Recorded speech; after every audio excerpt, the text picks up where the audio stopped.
తెలంగాణ తెచ్చుకున్న తర్వాత ఇవాళ 12 సంవత్సరాలు అయితే అందరూ ఒక దాదాపుగా 14,000 మంది రిటైర్డ్ అయిపోయారు. 14,000 మంది రిటైర్డ్ అయినప్పటికి కూడా ఇప్పటికీ రిక్రూట్మెంట్ లేదు. పనిభారం పెంచారు. ఆ రోజు సిటీలో 7:30 గంటలు, డిస్టిక్లో 8 గంటలు చేసేది. కానీ ఇవాళ సిటీలోనే 10-12 గంటలు చేస్తే సింగిల్ మాస్టరే, డిస్టిక్లో 14 గంటలు చేసిన సింగిల్ మాస్టరే. అంటే కార్మికులు ఎప్పుడైతే 50,000 మంది పనిచేసినటువంటి సంస్థని ఇప్పుడు ఉన్నటువంటి 38,000 మంది పనిచేయాల్సి వస్తుంది. అంటే దీనికి కిలోమీటర్ పెంచారు, టైం పెంచారు, కానీ సింగిల్ మాస్టర్ ఇచ్చారు. కాబట్టి దానికి పని ఒత్తిడి వల్ల స్ట్రెస్కి గురవుతున్నారు. స్ట్రెస్కి గురి కావడం వల్ల వాళ్ళు చనిపోవడం అనేది జరుగుతుంది. భయభ్రాంతులకు గురి అవుతున్నారు. ఎవరైనా ఉదాహరణకు మన ఇంట్లో ఏదైనా ఫంక్షన్ అయితే కూడా లీవులు అనేది ఇవ్వట్లేదు. ఎవరైనా చనిపోతే ఫోటో పెట్టమంటున్నారు. ఎంత దారుణం అండి. ఎక్కడైనా ఉందా? ఏ డిపార్ట్మెంట్ అన్నా చుట్టాలు చచ్చిపోతే ఫోటో పెట్టండి, లీవ్ కోసం ఫోటో పెట్టాల్సిన పరిస్థితి ఏర్పడ్డది ఇలా ఆర్టీసీలో. మేము ఒకటే చెప్తున్నాం, దగ్గర ఫోటో దిగుతా మా చిన్నమ్మ చచ్చిపోయిందో, నాయన చచ్చిపోయిందో, తాత చచ్చిపోయినా అని ఫోటో పెడితే తప్ప లీవులు ఇవ్వలేనటువంటి దుర్భరమైన పరిస్థితి ఇలా ఆర్టీసీలో ఉంది. తెలంగాణ తెచ్చుకుంది, తెలంగాణ ప్రజలకు, తెలంగాణ ఉద్యోగులకి ఆర్టీసీ ప్రజలకు మెరుగైన సేవ చేస్తుందని చెప్పి మనం తెచ్చుకుంటే ఇవాళ ఆర్టీసీ కార్మికులే బలైపోయారు తెలంగాణ తెచ్చిన తర్వాత. ఒకటి మీ సంబంధించి మీ సమస్యలు చెప్తున్నారు, మరి ప్రజల గురించి కూడా ఆలోచించాలి. ఒకవేళ నిజంగా మరి ప్రజలకు ఏం చెప్తారు? మరి 22 తారీఖు నుంచి స్ట్రైక్ దిగుతున్నారు. నేను ప్రజలందరికీ రిక్వెస్ట్ చేసి చెప్తాను ఒకటే, 22వ తారీఖు అర్ధరాత్రి నుంచి మొదటి బస్సు నుంచి మేము సమ్మెలోకి వెళ్తున్నాం. కాబట్టి మీరు ఎలాంటి పనులున్నా ఈ వారం రోజులలో మీరు సర్ది చేసుకోవాలని చెప్పి మీకు విజ్ఞప్తి చేస్తూ ఉన్నాం. ఎందుకంటే మీకు గవర్నమెంట్ ఏమన్నది, ప్రజలకు మెరుగైన రవాణా సౌకర్యం కల్పిస్తున్నది. ఇలా మీరు మహాలక్ష్మి స్కీమ్ పెట్టినాక బస్సులలో పరిస్థితి చూస్తున్నారు. ఒక్క బస్సులో జెంట్స్ కూర్చోవడానికి సీట్ లేని పరిస్థితి. మహిళలు తండోపతండోలుగా ఎక్కుతున్నారు, సంతోషం ఎక్కాలి. కానీ బస్సులు సరిపడలేక జనాలకు సీట్లు దొరకక ఇబ్బంది జరుగుతూ ఉంది. ఇక్కడ మహాలక్ష్మి స్కీమ్ అంటే నాకు కూడా ఒకటి గుర్తొచ్చింది. కండక్టర్లు కూడా విలువను ఇస్తలేరని చెప్పేసి కూడా లేడీస్ చాలా వరకు కంప్లైంట్ చేస్తున్నారు. నిజంగా అట్లుందా? మరి కండక్టర్ కూడా ఎందుకు లేడీస్ మీద అరవడం, లేకపోతే చాలా కంప్లైంట్స్, గొడవలు, కండక్టర్ల మీద కూడా దాడులు జరగడం కూడా చూస్తున్నాం కదా సోషల్ మీడియాలో. అయితే ఇప్పుడు ఇది ఒకటేనండి. గతంలో ఒక బస్సులో 60 మంది ఎక్కాల్సిన పరిస్థితిలో ఇవాళ 180 మంది, 200 మంది ఎక్కుతున్నారు. ఒక లేడీ కండక్టరు ముందు నుంచి వెనకకు పోవాలంటే అంత 180 మందిలా తోసుకుంటూ వెళ్ళాలంటే నిలబడి 10 గంటలు పని చేస్తే ఎంతైనా ఓపికతోటి మహాసహనం బట్టి చేస్తున్నారు. ఎవరో ఒకరు రెచ్చగొట్టినప్పుడు తట్టుకోలేక అంటే అనొచ్చు. కానీ మరి వాళ్ళు కూడా అర్థం చేసుకోవాలి, వీళ్ళు ఎందుకు చేస్తున్నారు ఇంత రిస్క్ తీసుకున్న పని. వీళ్ళు రిస్క్ తోటి చేస్తున్నారు. నలుగురు చేసే పని ఒక్కరే చేస్తున్నారు. కాబట్టి ఎన్నో ఒకటి జరుగుతుంది. అది కూడా కావాలని చేయట్లేదు. ఎవరో ప్యాసింజర్లు కూడా అందరూ మంచోళ్ళు ఉంటారు. చెప్పండి, సమ్మెకైతే సిద్ధంగా? సమ్మెకు పక్కా సిద్ధం. 22 అర్ధ తారీఖు నుంచి బస్సులు ఆగిపోతే ఎక్కడనే 21 అర్ధరాత్రి నుంచి. కాబట్టి నేను ఒకటే రిక్వెస్ట్ చేస్తా ఉన్నా, ఇప్పటికీ మేము ఇంకా ఒక జేఏసీ ఉంది, 8 సంఘాలు అని చెప్పుకుంటున్నారు. అక్కడ వాళ్ళు రిజిస్ట్రేషన్ లేని వాళ్ళే ఉన్నారు. సరే, రిజిస్ట్రేషన్ ఉన్నా లేకపోయినా కార్మికుల మీద మీకు ప్రేమ, అభిమానం, ఆర్టీసీని, కార్మికులని, మన కుటుంబాలని కాపాడుకోవాలంటే మీరు జేఏసీ ఏదైతే ఈరోజు పిలిపించిందో సమ్మె, ఆ సమ్మెకు మీరందరూ సహకరించి మన అందరి సమస్యలను పరిష్కరించేందుకు సహకరించాలని కోరుకుంటున్నాను. కత్తుల యాదవ్, బహుజన కార్మిక union general secretary, JAC co convener. ఎన్ని రోజులు చూద్దాము, ఎన్ని రోజులు కొట్లాడతాము, ఎన్ని రోజులు బతిలాడతాము, ఎన్ని రోజులు కాలు మొక్కాలి, ఎన్ని రోజులు వాళ్ళ దగ్గరికి పోయి మేము బతిమలాడాలి. ఇక ఓపిక నశించింది. ఇవాళ ప్రభుత్వం కూడా మొండి వైఖరి అవలంబిస్తున్నది, యాజమాన్యం కూడా మొండి వైఖరి అవలంబిస్తుంది. అసలు వాళ్ళు మా కార్మిక సమస్యలు పరిష్కరించడానికి అసలు వాళ్ళు సుముఖంగా లేరనేది అర్థమైంది. కాబట్టి మా కార్మికుల ఇబ్బందులు, మా కార్మికుల గోసలు, మా కార్మికుల దుఃఖాలు అవన్నీ పోవాలంటే కార్మికుల యొక్క నుంచి వచ్చినటువంటి ఆలోచన మీదనే ఈరోజు మేము సమ్మె డేట్ ప్రకటించినాం. ఏప్రిల్ 22వ తారీఖు నాడు ఖచ్చితంగా సమ్మె జరుగుతుంది. ఆ సమ్మె జరగాలన్నా, ఆ సమ్మె జరగకుండా ఉండాలన్నా దానికి మార్గం చూడవలసింది ఇప్పుడు ప్రభుత్వం చేతిలో ఉన్నది, యాజమాన్యం చేతిలో ఉంది తప్ప ఇప్పుడు మా చేతులు లేదు. ఖచ్చితంగా ఏప్రిల్ 22వ తారీఖు నాడు సమ్మెకు పోవడం ఖాయము. ఈరోజు సమస్యలు 2.5 సంవత్సరాలుగా ఈ ప్రభుత్వం ఇచ్చిన హామీలనే అమలు చేయమంటున్నాము. ఎన్నికల మేనిఫెస్టోలో పెట్టినవి మేము అడుగుతున్నాం తప్ప కొత్తగా గుంతమ్మ కోరిక లేదు, కొత్తగా ఏ ఒక్క చిన్న డిమాండ్ కూడా మేము పెట్టలేదు. అవన్నీ పాత దీర్ఘకాలంగా పెట్టినటువంటి డిమాండ్లే. కాబట్టి మీరు ఇచ్చిన హామీలను అమలు చేయమంటున్నాం. దానికి ఇబ్బంది ఏంటి?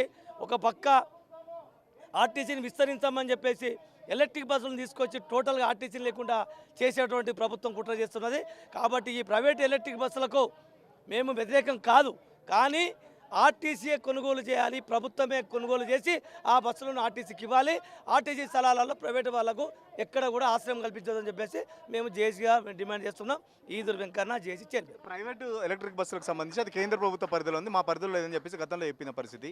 మరో పక్కన మంత్రి కూడా చెప్తున్నాడు విలీనంకి సంబంధించి ఒక కమిటీ చేసినాం, కమిటీ పని చేస్తుంది అని కూడా చెప్తున్నారు. నిజంగా మరి ఎందుకు మరి శ్రమకి ఎందుకు పోతున్నట్టు మీరు?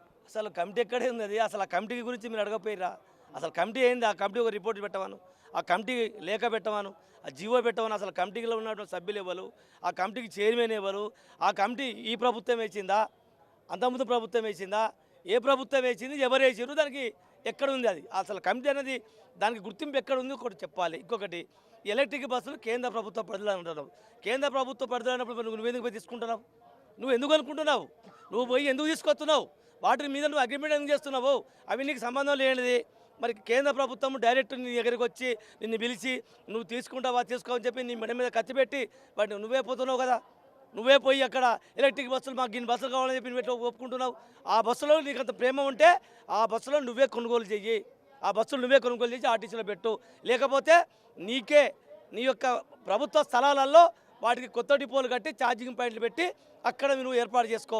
మా స్థలాలలో మా జాగాలలో ఆ బస్సులను ఉంచొద్దని చెప్పేసి మీరు డిమాండ్ చేస్తాం. ఏంటి అసలు ప్రధాన డిమాండ్ ఏంటి? అసలు ఆర్టీసీలో మీ ఉద్యోగస్తులకు ఉన్న ప్రధాన సమస్యలు ఏంటి? అసలు ప్రభుత్వంలో విలీనం చేస్తానని మమ్మల్ని పోయిన ప్రభుత్వము 2023లో విలీనం చేస్తామని చెప్పేసి ఒక గెజెట్ విడుదల చేసిండ్రు, అసెంబ్లీలో బిల్ పాస్ చేశారు, గవర్నర్ ఆమోదం ముద్ర ఇచ్చింది. మరి ఈ ప్రభుత్వం వచ్చినాక దాన్ని అమలు చేస్తా అన్నారు, అపాయింట్ డేట్ ప్రకటిస్తా అన్నారు. ఇంతవరకు లేదు, మేము దాన్ని అడుగుతున్నాము. తర్వాత 2021-25 వేతన సవరణ ఇస్తా అని చెప్పారు. ఇప్పటికీ 5 సంవత్సరాలు దాటిపోయింది 2021 వేతన సవరణ. అది చేయమంటున్నాం. అతి తక్కువ జీతాలు ఉన్నాయి. ఇవాళ మీరు ఎలక్ట్రిసిటీ డిపార్ట్మెంట్లో ఒక సీపర్కు 2 లక్షల జీతాలు ఉన్నాయి. ఇవాళ మా దాంట్లో ఆఫీసర్ కూడా అంత జీతం లేదు. కాబట్టి అతి తక్కువ జీతాలు ఉన్నాయి. కాబట్టి మాకు జీతాలు వెంటనే పెంచమంటున్నాము. తర్వాత ఈ ప్రజారవాణాను కాపాడమంటున్నాం. ఈ యొక్క ఆర్టీసీ ప్రైవేటీకరణను కాపాడమంటున్నాం. ఈ ఆర్టీసీలో ఉన్నటువంటి 18,000 మంది రిటైర్మెంట్ అయ్యారు. ఆ 18,000 మంది రిటైర్మెంట్ అయితే వాళ్ళ ఖాళీలను భర్తీ చేయమంటున్నాము. ఇవాళ మేము రాష్ట్రం తెచ్చుకుంది దేనికి? నీళ్లు, నిధులు, నియామకాలు. మాకు నిధులు లేవు, నియామకాలు లేవు, నీళ్ళు అంటే మాకు తిండి కూడా లేదు. మరి అర్ధాకర్తో ఉన్నారు మా కార్మికులంతా. కాబట్టి వీటి మీదనే అడుగుతున్నాం. కాబట్టి మేము ప్రభుత్వం ఇచ్చిన హామీలు ఇవన్నీ, ప్రభుత్వం ఇచ్చిన హామీలనే అమలు చేయమంటున్నాం. అంటే మంత్రి గారు చెప్తున్నారు మొన్ననే ఒక డిఏ ఇచ్చిన ప్రభుత్వానికి కొద్దిగా సమయం ఇవ్వండి, సమ్మెకు పోవద్దు, సమ్మెతోని ప్రజలకు నష్టం జరుగుతుందని చెప్పి చెప్తున్నారు ప్రజలు. ఆ డిఏ నువ్వేదో వచ్చినట్టు నువ్వు మాకు వచ్చేదే కదా. అది ఆటోమేటిక్ వచ్చే డిఏ అనేది ఏంటిది? కరువు బత్యం డిఏ. అందరికీ రాష్ట్రంలో నువ్వు మా ఆర్టీసీ ఒక్కలకే కాదు, ఆర్టీసీ ఒక్కలకే అన్ని డిపార్ట్మెంట్లకు వర్తిస్తుంది. అటు కేంద్ర ప్రభుత్వం వాళ్ళకి వస్తాయి, రాష్ట్ర ప్రభుత్వం. నువ్వు ఇచ్చేది ఏంది? మాకు వచ్చేదే కదా. అది ఏమైనా రాందేమని ఇచ్చినావా చెప్పు. నువ్వు కొత్తదేమన్నా ఇచ్చి ఇది ఇచ్చినా అని చెప్తే మేము దానికి లెక్కలో తీసుకుంటాం. నువ్వు మాకు ఇచ్చేవాటి ఇచ్చుకుంటూ మాకు ఇచ్చే అప్పులు ఉన్నాయి, మా డబ్బులు వాడుకున్నావు. మా CCS కావచ్చు, PF కావచ్చు, రకరకాల మా లక్ష పైసలు ఇవ్వమంటే నువ్వు సరిగ్గా ఇస్తలేవు, నువ్వు ఇచ్చే పైసలు ఇస్తలేవు. దాంట్లో ప్రతి నెల కొరుగు పెడుతున్నావు.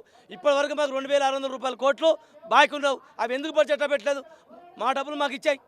మహాలక్ష్మి నెలలకు రిలీజ్ చేస్తున్నాం ఆర్టీసీకి మొత్తం అని చెప్పేసి ఆర్టీసీ మహాలక్ష్మి డబ్బులు ఎప్పటికప్పుడు చెల్లిస్తుంది ప్రభుత్వం అని చెప్తుంది కదా. మరి అది పేరుకే, కాగితాల మీదకే తప్ప అసలు లేదు, మిత్తి లేదు, వడ్డీ లేదు. అలా వాస్తవంగా 380 కోట్ల రూపాయలు ఈ రాష్ట్ర ప్రభుత్వం ఇవ్వాలి ప్రతి నెల.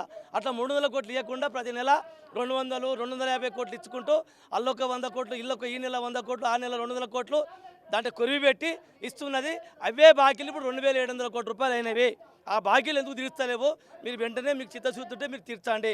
ఇలా ప్రభుత్వ ఉద్యోగులకు ఎన్నికలు ఉన్నాయి, గుర్తింపు సంఘం ఎన్నికలు పెట్టారు. సింగరేణిలో పెట్టుకున్నాడు ఆయన, అసెంబ్లీలో పెట్టుకున్నాడు, ఎమ్మెల్యేలు పెట్టుకున్నాడు, ఎంపీలో పెట్టుకున్నాడు. మరి ఆర్టీసీ ఉద్యోగులు కూడా ఎందుకు ఎన్నికలు పెట్టవు? ఆర్టీసీ కార్మిక సంఘాలకు కూడా గుర్తింపు సంఘం ఎన్నికలు పెట్టాలా వద్దా? మరి మీరే పెడతారని మీరు ఎన్నికల మేనిఫెస్టోలో పెట్టారు కదా. మరి దీనికి ₹1 ఖర్చు లేదు, ఎక్కడ కూడా ఎలాంటి భారం లేదు. మరి దీన్ని చేయడానికి అంటే విలీనము నా పరిధిలో లేదు, ఈ యూనియన్లు మా ప్రభుత్వ పరిశీలన ఉన్నాయంటే ఏ ప్రభుత్వ పరిశీలన ఉన్నది? కాంగ్రెస్ ప్రభుత్వమా, బీఆర్ఎస్ ప్రభుత్వమా, బీజేపీ ప్రభుత్వమా? నువ్వే కదా ఉన్నది. మరి నీ ప్రభుత్వంలో నువ్వుండి మా పరిశీలన ఉండేనంటే ఆ పరిశీలనకి ఎన్ని సంవత్సరాలు పరిశీలిస్తావు? 2.5 సంవత్సరాల కలిసి పరిశీలించుకుంటే కూర్చుంటావా? ఎప్పటికి చెప్పిందే చెప్పుడా? అడిగే క్యాసిటీ ఏసుడే ఏసుడా? ఇక కొత్తగా ఒక్క మాట ఒకటి చెప్పవా? మరి మీ ముఖ్యమంత్రి దగ్గర మీకు సమయం దొరుకుతలేదా? మరి మీ ముఖ్యమంత్రి గారికి మా ఆర్టీసీ కార్మికుల మీద ప్రేమ లేదా? ఇవాళ తెలంగాణ తెచ్చింది ఆర్టీసీ కార్మికులు. ఇవాళ తెలంగాణ వచ్చింది కాబట్టే ఆ తెలంగాణ ముఖ్యమంత్రిగా మీరు ముఖ్యమంత్రిగా ఉన్నారు. దయచేసి ముఖ్యమంత్రి గారు మీరన్నా చొరవ తీసుకొని మా న్యాయమైన డిమాండ్లను పరిష్కరించని చెప్పేసి మేము మిమ్మల్ని వేడుకుంటున్నాం. కార్మికులు సిద్ధంగా ఉన్నారా? ఇప్పటికే కొన్ని సంఘాలు అయితే దూరం ఉన్న పరిస్థితి. మరి గ్రౌండ్ లెవెల్ ఎట్లా ఉంది? కార్మికులంతా సమ్మెకు రెడీగా ఉన్నారా? ఎట్లా ఉంది పరిస్థితి? ఇలా ఆ సంఘాలకు కూడా మేము ఒకటే విజ్ఞప్తి చేస్తున్నాము. సంఘాలు మాత్రమే, నాయకులు మాత్రమే దూరంగా ఉన్నారు, కానీ ఆ సంఘాల కింద పనిచేసే కార్మికులు మొత్తం జేఏసీ వింటున్నారు. ఇది నగ్న సత్యము. మీరు చూశారు, ఫిబ్రవరి 24వ తారీఖు నాడు చెలో సెక్రటరియట్ ప్రోగ్రాం పెడితే తండోపతండాలుగా వేలాది మంది యూనిట్లకు అతీతంగా వచ్చిర్రు. ఏ నాయకుడు ఆపినా కూడా ఆగలేదు.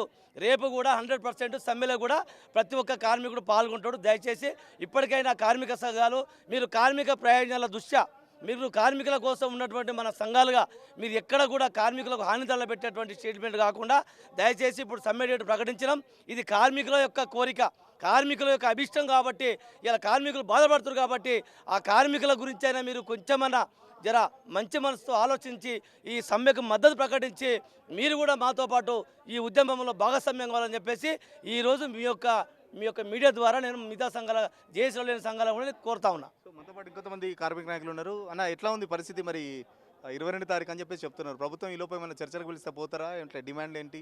ఏం చెప్తారు? మా బాధ అదేగా, ఇప్పుడు రమ్మన్న పోనీకి మేము సిద్ధంగా ఉన్నాము, పిలుస్తలేరు. దానికోసం వెయిట్ చేస్తున్నాము.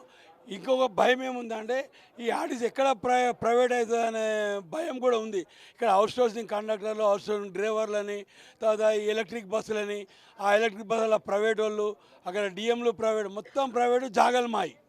ఈ రకంగా చేస్తుంటే మాకు భయం అవుతుంది. ఏంటంటే ఈ ఆర్టీసీ ఎక్కడ ప్రైవేట్ అయిపోతుందో, రేపు ప్రైవేట్ అయితే ప్రజలకు అన్యాయం అవుతుంది. అర్జన గిరిజన బడుగు బలైన వర్గాలు, మారుమూల ప్రాంతాల్లో వాళ్ళకి బస్సులు ఉండగా వాళ్ళు చదువుకోలేక, సిటీలకు రాలేక చాలా ఇబ్బందులు పడి అసలు ఏమైపోతుందా అనే ఆలోచనలో కూడా కార్మికులుగా, కార్మిక నాయకులుగా, జేఏసీగా మాకు ఆ బాధ్యత ఉంది. ఆర్టీసీని ఎట్టి పరిస్థితి కాపాడుకోవాలనే ఆలోచన కూడా మాకుంది. కాబట్టి మేము ఉన్న ఏవైతే కార్మిక సమస్యల మీద అందరం జేఏసీగా ఏర్పడి ఇతర నాయకులను కూడా మా దగ్గర రండి, జేఏసీగా మనం కలిసిపోదాము.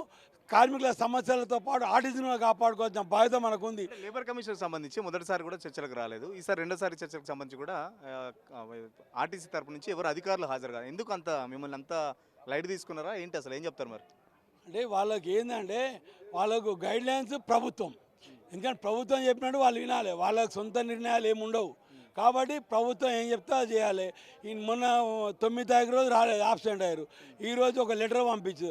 ఆ లెటర్లో ఏముందంటే ఇవి మా ఐడి కావు, ప్రభుత్వంతో జరిగేటి. సరే, మీరు ప్రభుత్వానికి రికమెండ్ చేయవచ్చు కదా.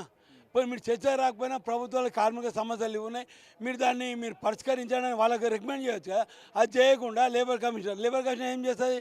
ఆమె మధ్యవర్తిత్వం చెప్పింది, ఇట్లా జరిగింది, ఇది లెటర్ ఇచ్చిరని. అమ్మ మాకు ఓపిక లేదు, ఇక్కడ 38,000 మంది కార్మికులు రోజు ఒకరు చనిపోతున్నారు. మీరు చూస్తూ ఉన్నారు, పేపర్లో వస్తుంది, టీవీలలో వస్తుంది. స్టేరింగ్ మీద షుగర్లు, బీపీలు పెరిగిపోయి ఈ ఎన్ని బాధలు అంటే టైమింగ్ పెరిగిపోయి కిలోమీటర్లు పెంచి టైమింగ్ తక్కువ చేసి ఈ రకంగా టార్చర్ పెడుతున్నారు. ఇప్పుడు తెలంగాణ వచ్చినప్పుడు 54,000 మంది ఉండే, ఈరోజు 30,000 మంది.